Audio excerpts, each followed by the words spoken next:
Shalom! Hoje eu vou trazer um tema que eu não sei se você já leu, né, nas suas devocionais, na sua leitura diária das Escrituras, mas é um tema extremamente curioso, que desperta a curiosidade e também traz a questão da não compreensão exatamente. Nenhum judeu exatamente tem uma visão ampla desse tema. E até hoje ninguém, a tradição oral diz que até o próprio Salomão, que foi o homem mais sábio do mundo, também disse que não saberia explicar isso. Lá em número 19, nós vamos ter águas purificadoras e a história da novilha vermelha.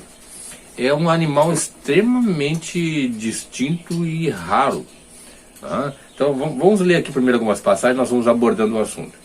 Disse mais Adonai a Moshe e a Arã. Essa é uma prescrição da Torá que Adonai ordenou dizendo: dize aos filhos de Israel que vos traga uma novilha vermelha, perfeita, sem defeito, que não tenha ainda levado jugo. Entregá-la eis a Eleazar, o sacerdote, e estirará para fora do arraial e será imolada diante dele. Eleazar, o sacerdote, tomando do sangue com o dedo, e dele aspergirá para a frente da tenda da congregação 7 vezes. À vista dele será queimada a novilha, o couro, a carne, o sangue e o excremento, tudo se queimará. E o sacerdote, tomando pau de cedro, e sopo, e estofo, carmesim, os lançará no meio do fogo que queima a novilha. Então o sacerdote lavará as vestes e banhará seu corpo com água, e depois entrará no arraial, e será imundo até a tarde. Também o que a queimou lavará as suas vestes com água, e em água banhará o seu corpo, e o imundo será até a tarde. Um homem limpo juntará a cinza da novilha e depositará fora do arraial, num lugar limpo, e será ela guardada para a congregação dos filhos de Israel, para a água purificadora. É oferta pelo pecado. O que apanhou a cinza da novilha lavará as vestes e será imundo até a tarde. E isso será por estatuto perpétuo aos filhos de Israel e ao estrangeiro que habita no meio deles. Aquele que tocar em algum morto, cadáver de algum homem, imundo será 7 dias. Imundo será 7 dias. Ao terceiro dia, ao sétimo dia, se purificará. Com esta água será limpo, mas se ao terceiro dia ou ao sétimo não se purificar, não será limpo. Todo aquele que tocar em algum outro cadáver de algum homem e não se purificar, contamina o tabernáculo de Adonai. Essa pessoa será eliminada de Israel, porque a água purificadora não foi aspergida sobre ele, e imundo será. Está nele a sua imundície. Essa é a lei quando morrer algum homem em alguma tenda. Todo aquele que entrar nessa tenda e todo aquele que nela estiver será imundo 7 dias. E aí ele vai continuar esse texto aqui da novilha vermelha. O que nos chama a atenção aqui são alguns aspectos, né? Por que uma novilha vermelha? É extremamente raro o animal. Os nossos sábios e a tradição oral falam que já existiram, desde que foi lançado essa ordenança aqui, 9 novilhas vermelhas. Então Israel teve um período histórico em que teve essa novilha vermelha no tempo de Moshe. Depois nós tivemos duas outras novilhas vermelhas entre o período de Moshe e Esdras. Depois 7 novilhas vermelhas entre Esdras até o segundo tempo. Então fazendo 9 novilhas.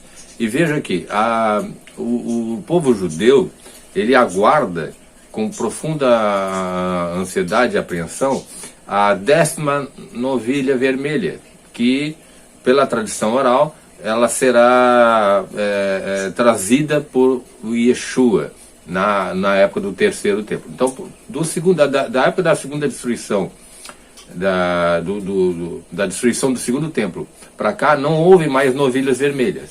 Há quem diga que Israel está tentando produzir geneticamente a tal novilha vermelha.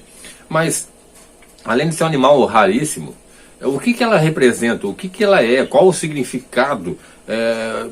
Existe até no texto que nós vemos aqui coisas que estão extremamente curiosas. Por exemplo, ela é queimada junto com pau de cedro, e sopo e tecido, e olha o detalhe ainda, ela é usada para purificação. Mas aquelas pessoas que tiveram contato com ela se tornam imundos também até a tarde, né? Até o começo do outro dia, né? Então, note que ao mesmo tempo que ela é purificadora, ela vai ser usada para purificar, quem teve contato com ela se tornou impuro. E a ideia também, note que são 3 pessoas, 3 sacerdotes, que preparam essa novilha vermelha, né, dentro da queima, das cinzas, de trazê-la para dentro do arraial, né, para dentro da cidade, vamos dizer assim. E os 3 se tornam impuros por ter contato com aquela que vai ser usada para purificação. Então já é extremamente curioso. E outra, por que um animal tão distinto, tão raro, e qual o objetivo disso? O outro aspecto extremamente interessante é que as cinzas dessa novilha são usadas para purificar pessoas que tiveram contato com os mortos. Dentro do costume judaico, existe, quando um judeu falece, a família não tem contato com esse corpo. Um grupo de pessoas extremamente dedicadas a essa tarefa, esse trabalho, que vai preparar todo o corpo daquele judeu falecido e vai ser colocado então num caixão simples para ser sepultado na terra. Nada de sepulturas caríssimas ou com honrarias, etc. Né? É uma coisa muito simples.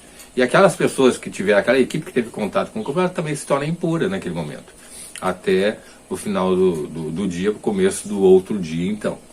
Mas ela está extremamente associada a um rito, uma ordenança de purificação. Purificação sempre tem o sentido de tornar aquela pessoa apta para verdadeiramente servir a Adonai, cultuar a Adonai. Então, ou seja, o impuro não pode adorar a Adonai, o impuro não pode servir a Adonai.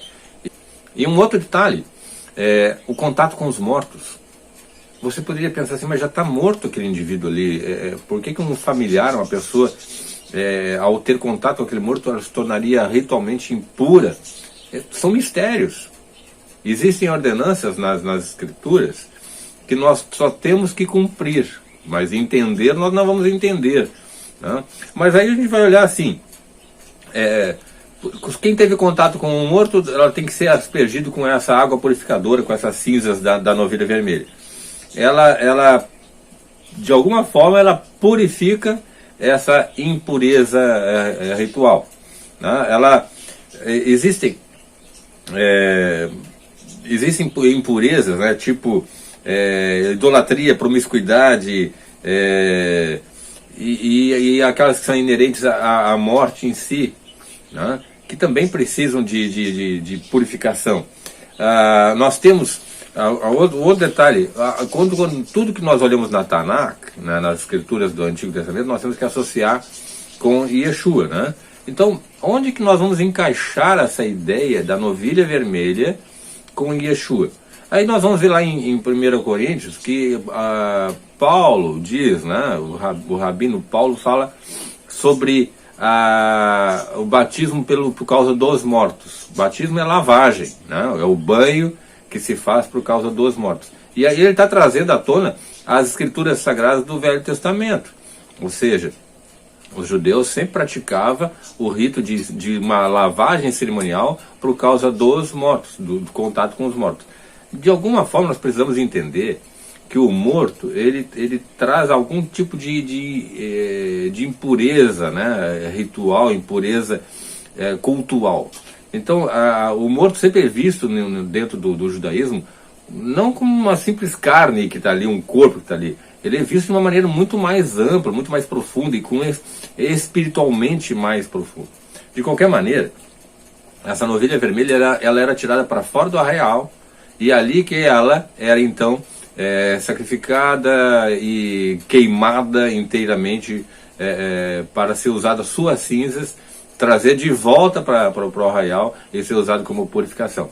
Se nós traçarmos um paralelo aí, Yeshua ele foi retirado para fora do arraial, né?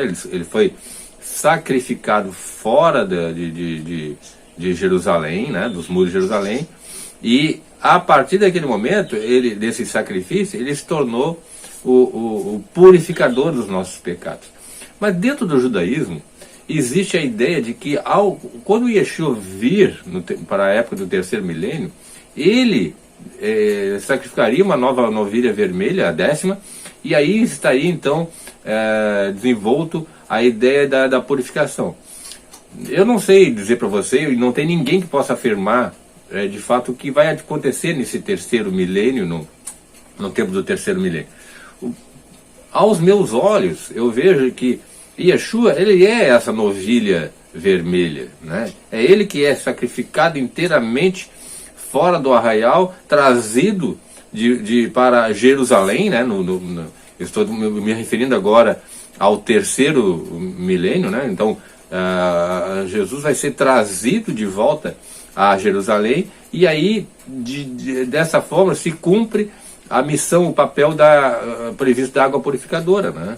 Porque ele diz, eu sou a água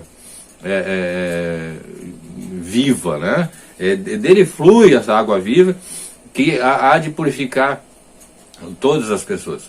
Então há uma espécie de fluir de Yeshua que vai lavar, que vai tornar puro, né? No sentido de que vai poder possibilitar esse relacionamento com Adonai. Então nós temos aí que os próprios sacerdotes que tiveram contato com ela se tornaram impuros até o começo do novo dia. E Yeshua, ele se tornou impuro, entre aspas, né, porque ele não tinha pecado, né, mas ele se tornou impuro ao ser levado para fora do arraial, levar sobre si os nossos pecados, e foi sacrificado. E esse vermelho, da novilha vermelha, pode nos trazer a ideia do sangue derramado, né?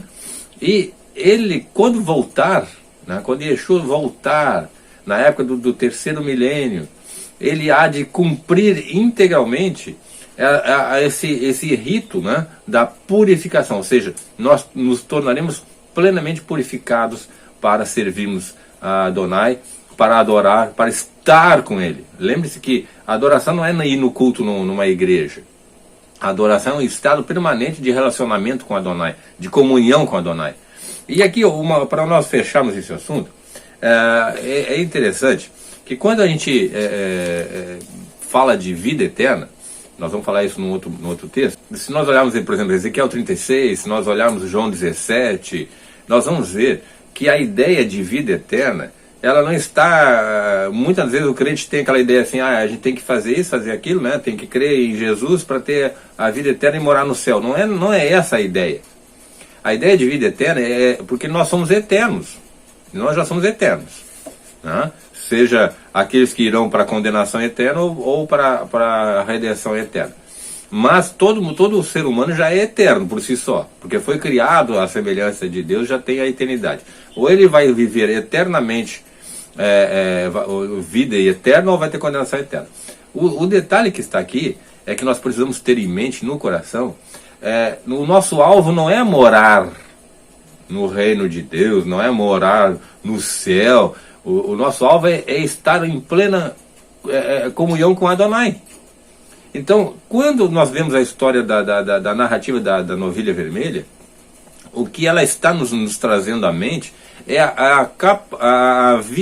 viabilizar a capacitação de nós estarmos plenamente em comunhão com Adonai, porque ela nos purifica, né? Ela nos tira dessa imundície que nos impede de estar em comunhão com Ele. Hoje, nós somos salvos, somos remidos, está sobre nós o Espírito de Deus, mas ainda não se completou essa obra, que só vai se completar quando Yeshua voltar, quando Ele, que aos meus olhos, não estou colocando isso como um padrão de estudo, aos meus olhos, Ele é a própria novilha vermelha que há de purificar de uma vez por toda os remidos que estarão plenamente aptos a estar diante da comunhão com Adonai.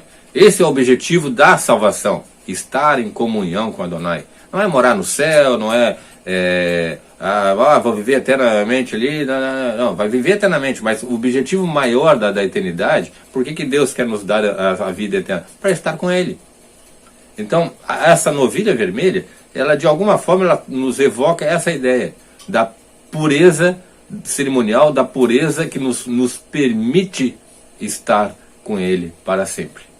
Então fica aí a ideia e um estudo mais profundo até da novilha vermelha. E seja quando Yeshua voltar, se vai ter uma 10ª novilha, ou ele é a própria novilha, não importa.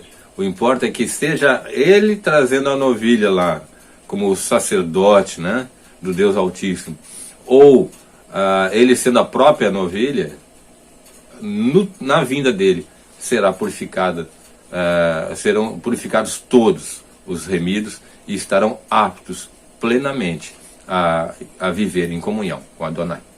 Amém? Que Yeshua, nosso bendito Salvador, nosso Messias, esteja no teu coração. Que nosso querido Adonai, o Pai, te abençoe. Até mais, meus irmãos.